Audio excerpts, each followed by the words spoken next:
So Susan, because of food safety, I'll give you this as we go to see the production area of Chibondiro. This one is just like a protective gear. Because of food safety and other guidelines, you need to make sure that you are compliant.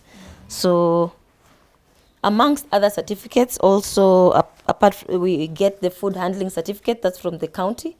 Also the KEBS people even were here this week. They keep on coming for inspection to see that we are compliant before they give us the certification. So you can have that and have this. Do they like tell you when they're coming, or do they just bump into you? They tell us. They tell us, but they tell us like tomorrow. Today they are coming tomorrow. We are coming tomorrow. We will pass by at this time. So we ensure that we at least are always compliant, so that when they come, even when they choose to bump into us, we are well covered.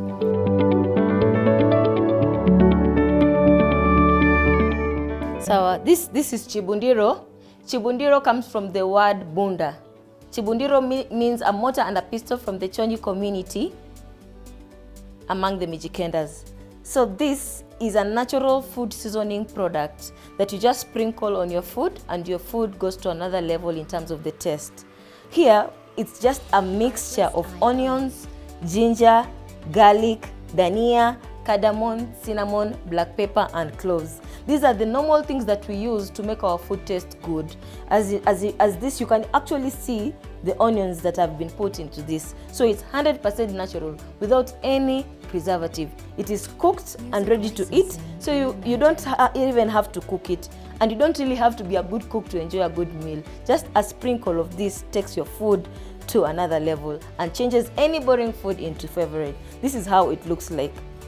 It's not powder, it's not granule, but it's a mixture of the different vegetables and spices that have been mixed together, grinded, and cooked for your food to taste good. So here actually we do the production, whereby we cook, like as I told you. This is how we normally mix the spices. We also have this that we use in terms of the frying. We fry the Chibondiro here and drain the oil from here. Then we come and mix the spices where I'm mixing. People try to ask, if you use natural products, they of course go bad. What do you use as a preservative? And we tell them we don't use anything. But as you can see, part of our ingredients is salt. And salt is what preserves our product. As you know, even in the olden days, salt is what used to preserve meat and all that. So salt is our only additives that helps us also to prolong the future and the shelf life of Chibondiro. So this is Chibondiro. This is how it looks like. And when we want to mix it, we actually put it in the mixer. Here you can have this and put it in the mixer.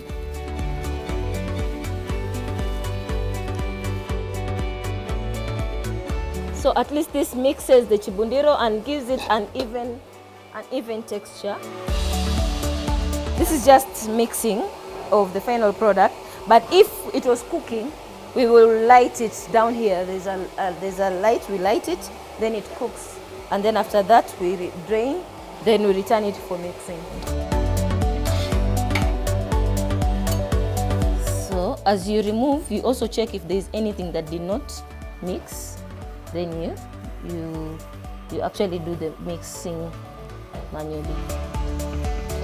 So this took a lot of research actually, because I'm not a food nutritionist, but at least you research and see what can make work easier before we got into getting these machines. Before we get into buying anything, you will research and also get the cost benefit analysis of actually getting a machine versus doing some.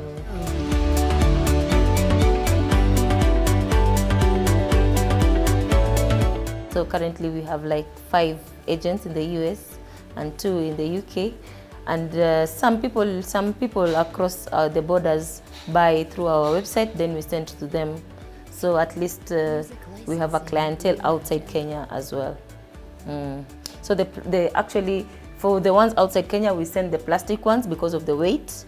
And for locally, we send to the modern trade supermarket, we send the glass ones. And then to the general trade ni hawa mama mboga huku nje, wholesalers, distributors, we send the plastic ones, this type, because to avoid breakages and so on and so forth.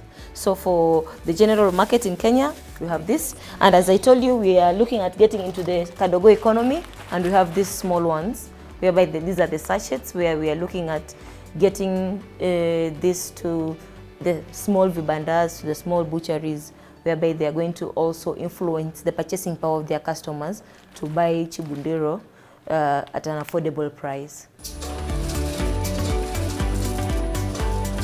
As I told you, Chibondiro means a mortar and a pestle. When we started, we were using mortars, the mortar and the pestle, knives, graters, but they used to break down like after every week. So we decided, let me look for something that is gonna be able to sustain the production, and we got different machines like this one. It's for the garlic cloves, so it breaks the cloves in one piece, and then they come out from here down, then we take them and we're able to put them here, where these machines actually peels the garlic. So you see, when you're peeling garlic in your kitchen, it's just maybe 2 cloves or so, which takes even less minutes. But if it's in large quantities, you need something that is going to help to reduce the lead time of production. So we have an onion peeler, a garlic peeler, a garlic clove separator, a ginger peeler, and these are the machines that we use to aid in our production. Also, I can say acquiring these machines needed a lot of research, getting into YouTube, Googling a lot, talking to suppliers, telling them to tailor make them for a particular cause, actually traveling to China to get them.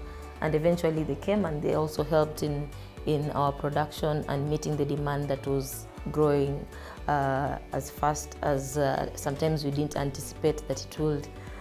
Basically, I'll say we normally work with what we have. Then what we have maybe grows to enable us to get a step ahead from where we were before.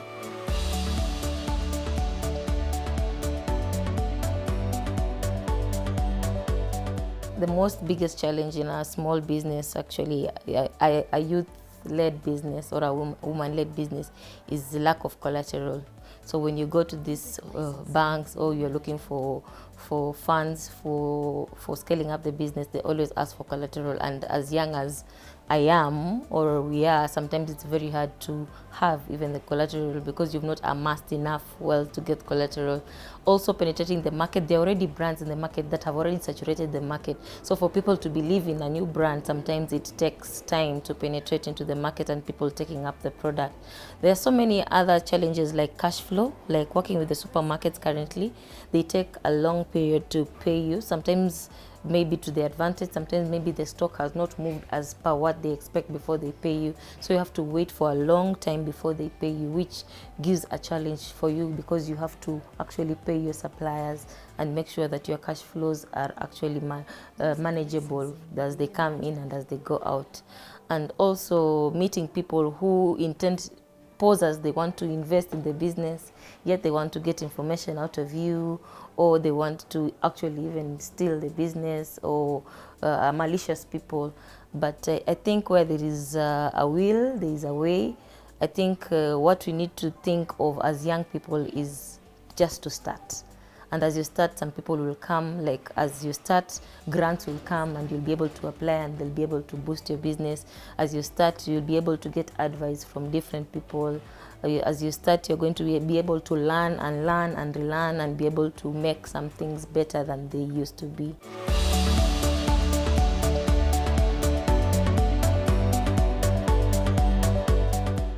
We came here in 1st March 2018. In a normal setting, this will just be like a sitting room, but we've converted it to be an office space and part of the processing, where on the other end we process the packaging of the sachets. we are really targeting to get into the lower pyramid areas with these small sachets. Yeah, the Kadogo economy. And the other side, we have the garlic clove separator and garlic clove peeler. And here is where we sit to do the administrative work, like the accounting, invoicing, receipting. And we've dedicated almost like 80% of this building into now the cottage industry part. This is where the company began. From just the hostel room, we had a program or an office in Kenyatta University, the Chandaria Innovation Center, where they call on people to come and do like a business course, a short business course, and they offered us 4,800 Kenya shillings in a group of 6. And with that 4,800 shillings, we were supposed to come out with a business idea and implement it and compete. So after that period of time, the group did not have a business idea, so I gave my business idea and they gave me the money. I went to like Githurai, which was the closest market from Kenyatta University. I got like a kg of onions, some dania, some ginger, some garlic, and that's where I started making Chibondiro. And from then is when now the demand started growing. So our growth has mainly been by the help of social media and word of mouth, where somebody refers another person to use our product. And I think the advantage that we have us as young people is that we are more technological empowered compared to maybe our parents and historical business people. The advantage as youth people have is that we are more technologically empowered compared to maybe in the past. So we are able to at least showcase our products through the internet, where we use social media handles, the website. Like for Chibondiro, one can just buy from our website, where you come and you pick the product that you want and buy and actually pay through the e-commerce that we have, or go even to our Facebook and Instagram pages and purchase. So in the other businesses have very big marketing budgets, but for us, what has worked for us is the social media and word of mouth, where somebody refers another person about the product and we're able to at least grow our clientele by and by. Chibondiro has currently 6 products, where we have the hot chili, mild chili, without chili, Siria chai, Siria mchuzi, and Siria pilau. And somebody can just go into our website, www.testafrique.co.ke, and actually go to the shop and do a purchase of whatever they want, and they'll get a pop-up that will enable them to actually make payment, and we deliver to them at their doorstep.